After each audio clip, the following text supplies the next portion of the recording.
Oi, sexto ano, tudo bem com vocês? Eu espero que sim, que esteja todo mundo bem, todo mundo se cuidando. Então, na semana passada a gente começou a estudar o reino Animalia, que é o reino dos animais. E a gente viu que esse reino é dividido em dois grupos.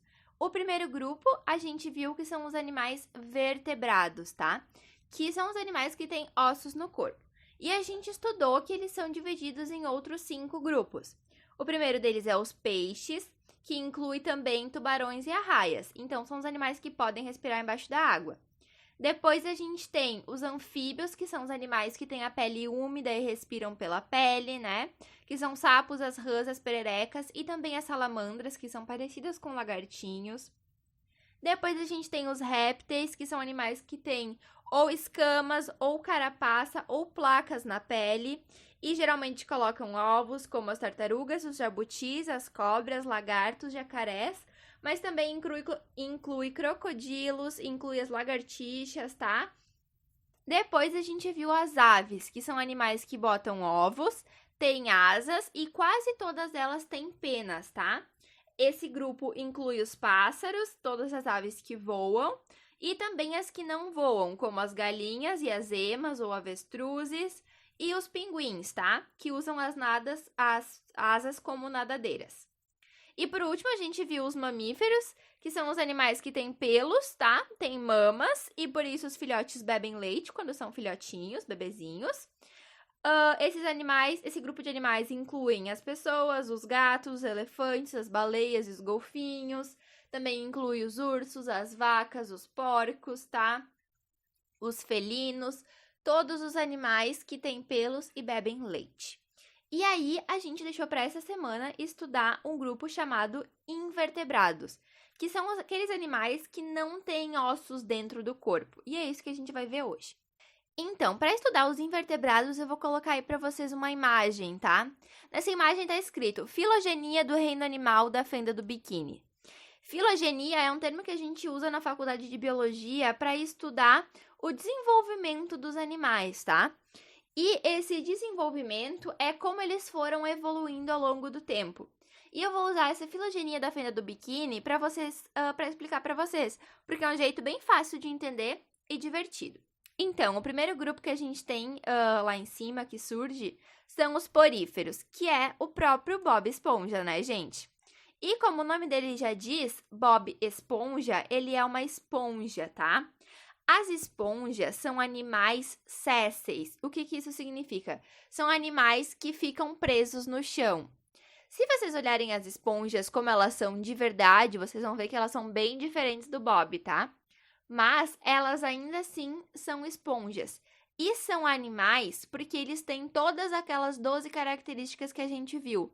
Algumas a gente pode não conseguir perceber logo de cara, como por exemplo o movimento. Nossa, esses animais não se movimentam, aparentemente. Mas a gente tem que levar em consideração que as células deles se movimentam. As células deles ficam tocando a água para filtrar ela. E ele se alimenta justamente filtrando essa água.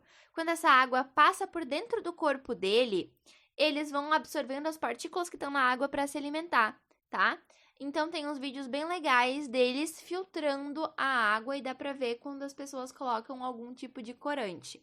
Então, por mais que eles não pareçam animais, eles são animais e são os poríferos, as esponjas. Depois, a gente tem os quinidários, que são o segundo grupo. Ali na imagem, eles estão representados por uma água viva.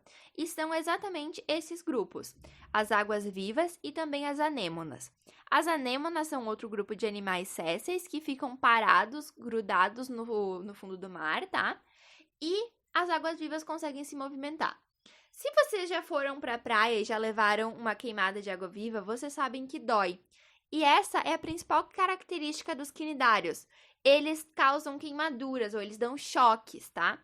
Tanto os quinidários água-viva, que são esses que conseguem se movimentar, como as anêmonas, que são essas que ficam presas nos recifes de corais, tá?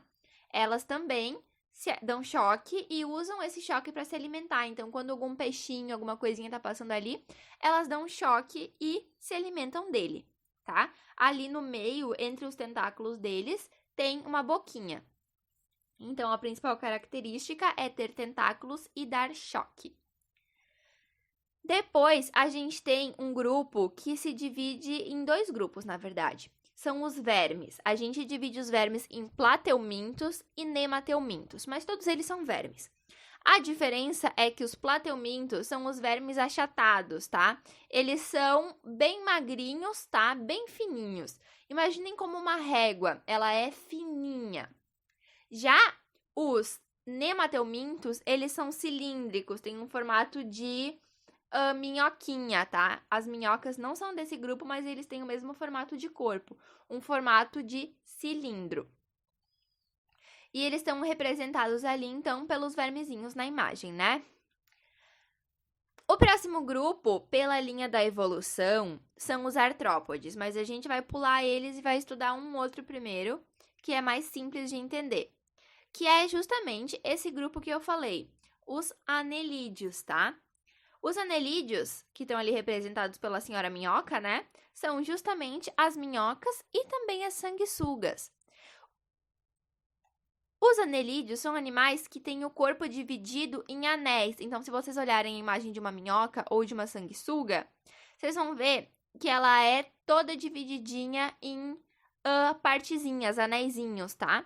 Essa é a principal característica deles, tanto as minhocas quanto as sanguessugas. Minhocas que vivem em terra, podem viver terra mais úmida até nadar, e as sanguessugas que vivem na água.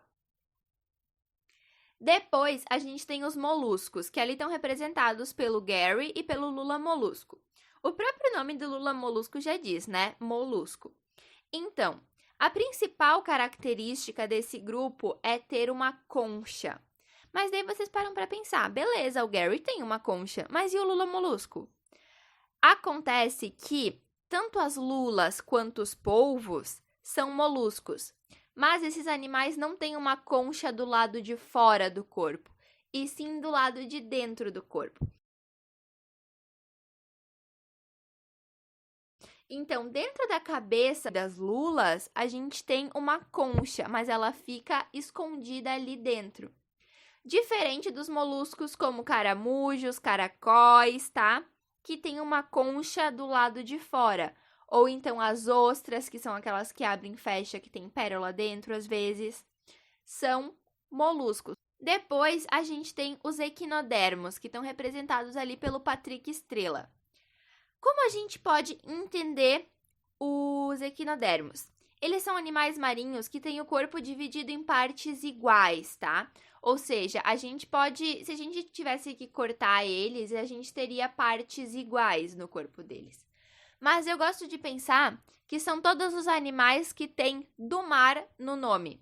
Por exemplo, estrela do mar, que é o caso do Patrick, ou então bolacha do mar, pepino do mar, ouriço do mar, lírio do mar. São todos animais que são equinodermos e são todos os animais que têm do mar no nome, tá? Esses são os equinodermos. Aí, agora, vamos voltar lá para os artrópodes, que eu pulei antes, né? Quem são os artrópodes?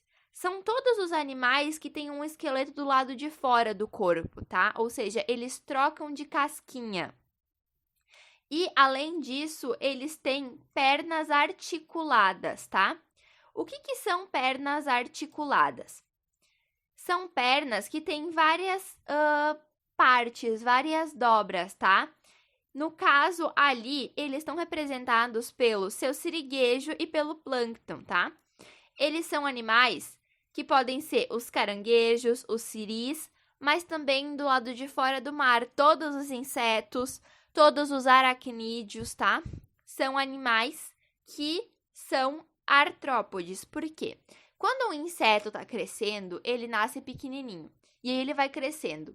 E, de repente, ele sai da casquinha e cria uma casquinha nova. Vocês já devem ter visto casca de cigarra, por exemplo. Ou então, às vezes, as aranhas maiores, dá pra ver os restinhos da casquinha deles, porque o esqueleto deles fica do lado de fora. E quando eles crescem, o esqueleto não cresce junto. Então, eles precisam sair do esqueleto velho e construir um novo ao redor do corpo deles para proteger eles. Então, são os artrópodes, tá? Caranguejos, ciris, insetos e aracnídeos. E lá no fim da nossa linha evolutiva, a gente tem os vertebrados, então, que a gente tem ali representado pela Sandy e pelo Homem-Sereia. A Sandy é um esquilo e o Homem-Sereia é um homem, né? Então, são animais vertebrados que já têm ossos. E nesse grupo também entram os peixes, os anfíbios, os répteis, as aves e os mamíferos que a gente estudou na semana passada. Então, para recapitular aqui, a gente tem poríferos, que são esponjas, quinidários, que são as águas-vivas e também as anêmonas, plateumintos e nemateumintos, que são os vermes. Aí a gente tem os artrópodes, que são os animais que têm a troca com a casca, ciris, caranguejos, insetos e aranhas, aracnídeos. Anelídeos, que são as minhocas e as sanguessugas. Moluscos, que são as lulas, os polvos, também os caracóis, caramujos e ostras. Depois, equinodermos, que são todos os animais que têm do mar no nome, estrela do mar, pepino do mar, ouriço do mar, bolacha do mar. E depois a gente tem os vertebrados, que são os 5 grupos: os peixes, os anfíbios, os répteis, as aves e os mamíferos, tá? Então, é isso de hoje, tá? Eu vou deixar um conceitinho para vocês copiarem com a explicação de todos esses grupos que eu falei.